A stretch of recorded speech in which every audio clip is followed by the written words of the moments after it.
So the thief is probably the most interesting vocation in Dragon's Dogma. It's got a very special approach to combat. It lacks the raw power of a fighter, warrior, or even mage, but doesn't have the defense to make up for it. Instead, a thief relies on agility and basically evading attacks instead of tanking them. But what makes the thief stand out is the mobility. It's the only vocation that has the double jump, allowing you to get to hard-to-reach places, and the controlled fall ability basically negates fall damage when jumping down from big heights or when you're knocked down. And also the swift step ability lets you dodge for practically no cost, and as far as I have experienced, it also gives you a small iframe when fighting big bosses. In this video, I'll show you the optimal way to play Thief and how to prioritize skill choices in the early to mid-game. Alright, so first off is team composition. Understand that you're a melee class, but you're not a tank, so you want a defensive pawn to support you in the front line. You're going to want a fighter pawn in the early game, and later on you can upgrade it to a warrior. This pawn will draw all the monsters away from you and your party, while you do all the dirty work from the shadows. And for your range units, you're going to want a mage and a sorcerer. In the early game you can have an archer instead, but your main pawn needs to be a mage, so you can assign the proper skills to it. Your mage will do all the healing, not to you, but to your fighter pawn, since you won't need that much healing because you never get hit. In the early game, your archer pawn will feel pretty useless, but it's okay because there isn't that much to deal with in the low-level areas.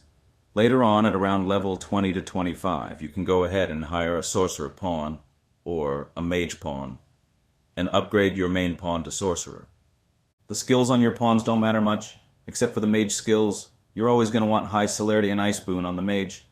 High celerity gives your party attack speed, which is a crazy buff on the thief. And ice is the best element since lightning is weak against griffins and fire weak against dragons.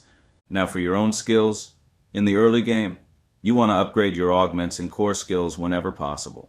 For your main skills, you're going to need a power move, a crowd control skill, a stealth skill, and a mobility skill. Out of the 4 slots you have, 2 skills are irreplaceable, and they are Skull Splitter and Implicate. Skull Splitter is basically your boss killer move. It's got a huge vertical range and does insane damage to any boss, except for maybe the rock golem.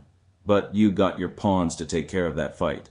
Basically in a boss fight, you need to spam Skull Splitter as much as possible. Crazy thing about this skill is you don't even have to hit them at their weak points, and it still does a lot of damage. Watch out though, it doesn't give you an iframe, so you can still get slapped in midair. Your Implicate is basically your crowd control ability. As a thief you don't have any range attacks, so this is the only way for you to deal with harpies. It works against bosses as well, depending on how you use it. For example, you can pull on a dragon's arm and it will fumble an attack, or tie around an ogre's leg so it doesn't chase your pawns. For smaller enemies, it's practically an instant kill when you knock them on the ground. For your stealth and mobility slots, you have quite a few options. You can also go full stealth mode or supercharge your mobility. That's up to you. But you don't want to play without the 2 main skills I just mentioned. The first stealth skill is Shadow Cloak, which upgrades to Shadow Veil later on. This pretty much turns you invisible, and when you're in town, this lasts forever.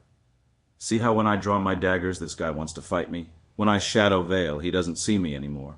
Now I can do anything I want to him, and that means just killing him without anyone even noticing. In one of your main quests, you have to sneak into the palace through a back door.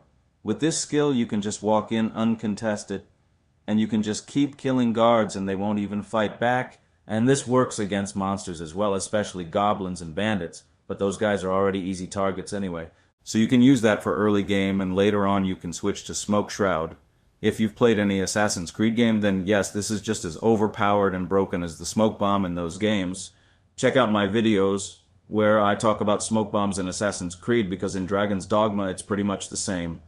This skill stuns all enemies around you and turn them into sitting ducks. You drop one of these bad boys and you summon Exodia and win the fight.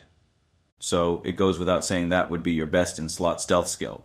For your mobility, you have Cutting Wind and Concussive Leap. Cutting Wind is for closing gaps between you and the boss, because sometimes they do tend to run away. You can use this skill to chase them down or get away from the boss you're not ready to fight. The thing is, the thief already has the swift step ability, which is like your dodge. If you press attack right after a dodge, you will automatically jump to the nearest target. So when fighting a bunch of monsters, if you keep spamming dodge and basic attacks, you'll bounce around all of them and wear them down without ever getting hit. So in essence, this is already your mobility skill. If you don't care about chasing down big monsters, then you can have Concussive Leap instead. This is basically your double jump. You can clear gaps and like kind of parkour around town. It's not very effective in combat, except maybe when you need to get to a boss's weak point quickly. But even then, it's not that great. So you can use either this skill or Cutting Wind. Either one is good for your build. Another option is if you want to be efficient and have both stealth and mobility and something else, you can use the Thief Ultimate skill, Formless Feint. This skill basically makes you untouchable. It auto-dodges for you and will keep doing so as long as you have stamina. Works against bosses' attacks and everything else in the game. So if you choose to use Formless Feint and become the Flash, you can use the free slot for something else like Ignited Blades or Plunder for some extra farming. But do keep in mind that your mage always spams Ice Boon and it will cancel out your fire daggers, so choose carefully. For your gear and items, you always want to keep your inventory as light as possible. Most of your skills consume a lot of stamina, so the heavier you are, the faster it will drain. When you have a heavy inventory, your dodge will become slower and shorter as well, so always give all your stuff to your pawns, especially all the spell books that you never use. And those are really heavy. For the daggers, you're going to want to get the Divine Razors as soon as possible. They're really easy to get. Just go to Batal where the cat people live and buy it from a weapon vendor. These daggers will last you until the end game where you'll pick up the Heaven's Key. You can also use the Frosted Edge, but again your mage already gives you Ice Boon, so they're not really needed. So, yeah, that's all I got for you. I hope you have a lot of fun playing this build, and be an absolute menace to the people around you. Thanks for watching, and I'll see you again soon.